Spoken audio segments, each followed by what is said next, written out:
Okay guys, so really quickly, I kind of just wanted to review our classroom norms and procedures, especially for our transition periods. I know we don't have much time left at school, about like 4 or 5 days. However, I want to make these 4 or 5 days a lot more enjoyable and fun, and not us getting in trouble because we're not following those norms and procedures.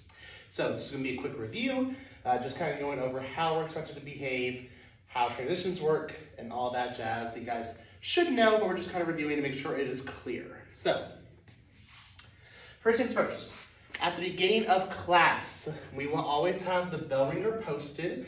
You'll see on the smart TV, it'll have all the materials you're going to need for the day, your bell ringer question.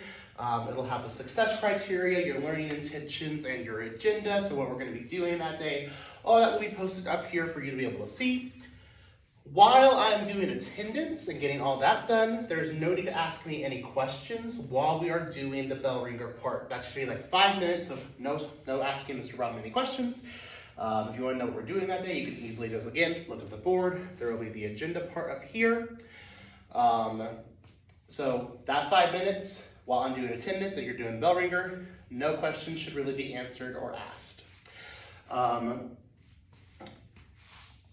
Along with that, this is kind of like a step-by-step guide to how the first 5 minutes of class runs. Walk in, see what materials you need for that day. You need to bring those required materials. And again, those materials are going to be a lot. Again, we have those guided notebooks that we work on that I keep in class. Maybe they'll say that you need some colored pencils. You just go to your locker and grab that kind of stuff.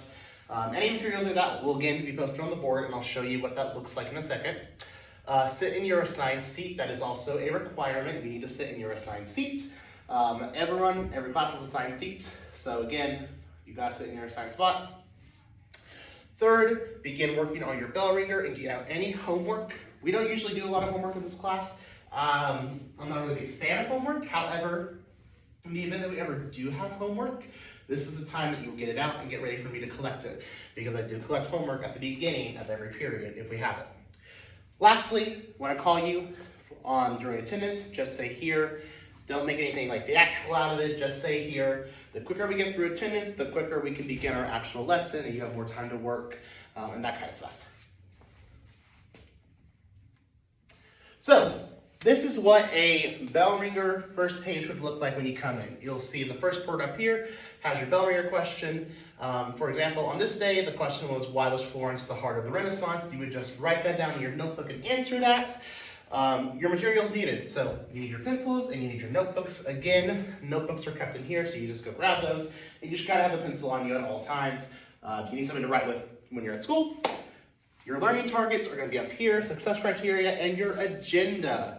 What we're gonna be doing the day. So like that day we were doing notes on what humanism is, and we were doing an activity based off of humanism. Again, just to make it more clear, bell ringer question, materials, your learning targets, success criteria, and agenda are all gonna be up here and posted. Now, when it comes to your supplies and seating, starting the second week, like I said, I'm going to be giving everyone assigned seats. You are required to sit in those assigned spots. If you have a legitimate reason why you cannot sit next to someone, let's say you have issues with that person, you all haven't gotten along in the past, come to me privately about that. Do not make a scene about it in the middle of class. Come to me privately, and I will make those adjustments. However, if it's reason that's just, I really like that person, that's not a legitimate reason for why you cannot sit next to someone. You'll survive. In addition, we usually get new assigned seats a couple times every 9 weeks. I like to keep the seating always changing, always fresh. So you don't really have to worry about sitting next to someone you don't like for the entire year, because I normally give new seats.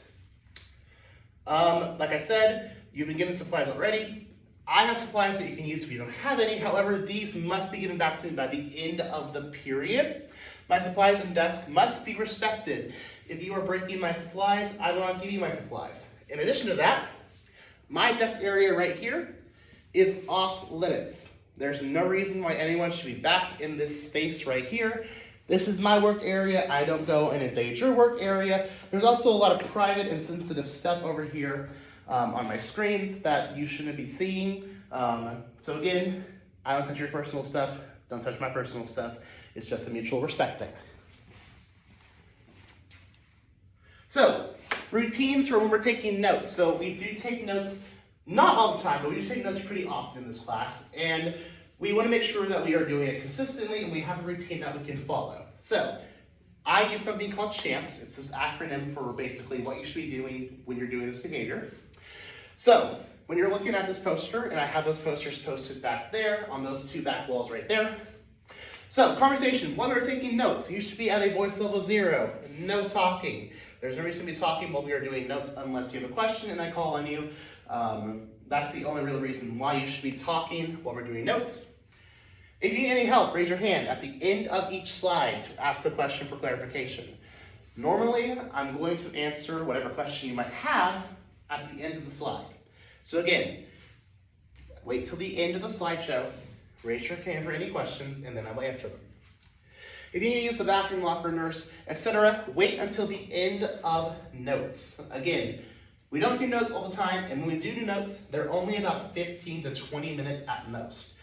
You can wait 20 minutes, you will survive, unless it is an emergency. Movement, you need to stay seated while I'm doing notes. There really should be no reason for us to get up unless you need to sharpen your pencil, and if that's the case, you need to do that really quickly. Get up quickly and sharpen your pencil. Lastly, participation, make sure you are taking notes. You are answering any questions that I ask you all. You are asking questions to me, and you are actively thinking about the information that is being presented to you. If you follow this acronym right here to the T, then you will have no trouble when we do our notes. Chromebooks. So, Chromebooks also have another CHAMPS acronym. I'll pull up here in a second. So, you are assigned a Chromebook number. We got those assigned at the beginning of the year. It is your responsibility to make sure that that Chromebook is taken care of and it gets put back in the cart. Think about it like this. Let's say you're assigned Chromebook 3. You don't grab Chromebook 3, you grab someone else's Chromebook, they grab yours. That person breaks Chromebook number 3. You think I'm going to ask that person about why Chromebook number 3 is broken? No, I'm going to ask you, because that is your assigned Chromebook. Make sure that you are using your assigned Chromebook. We normally go up in increments of 1 through 5 to go put them up. When you go to put up your Chromebooks, make sure you are, 1, putting them in the right spot. Chromebook number 3 needs to go in spot 3. Chromebook number 5 goes into spot 5, so on and so forth. Make sure you are also plugging them up like this. They need to be able to charge, especially important right now in 7th period, because if you don't plug them up, they're not going to charge overnight and they're going to be low battery or even dead by the time tomorrow comes for 1st period. Lastly, make sure you are using the Chromebooks appropriately. Do not be on any other websites or games. You can lose access and your rights to a Chromebook. And lastly, just some general expectations and rules. Phones should not be out. If your phone is out, I'm going to ask you to put it up. If your phone is out again, I'm taking it. This is a rule in general. Phones need to be into the cubbies or the lockers. So this is an expectation for the whole school. And I expect to follow it to the T. Now, if you are working on in-class assignments, I don't really mind if you listen to music. However, make sure you keep one earbud out. If you do not have any earbuds, you are not playing music out loud. That is rude. Make sure you have headphones and you keep one earbud out. That way I can talk to you. I had a student last year, he always put 2 in. Guess what? He lost the right to listen to music in class. Keep one earbud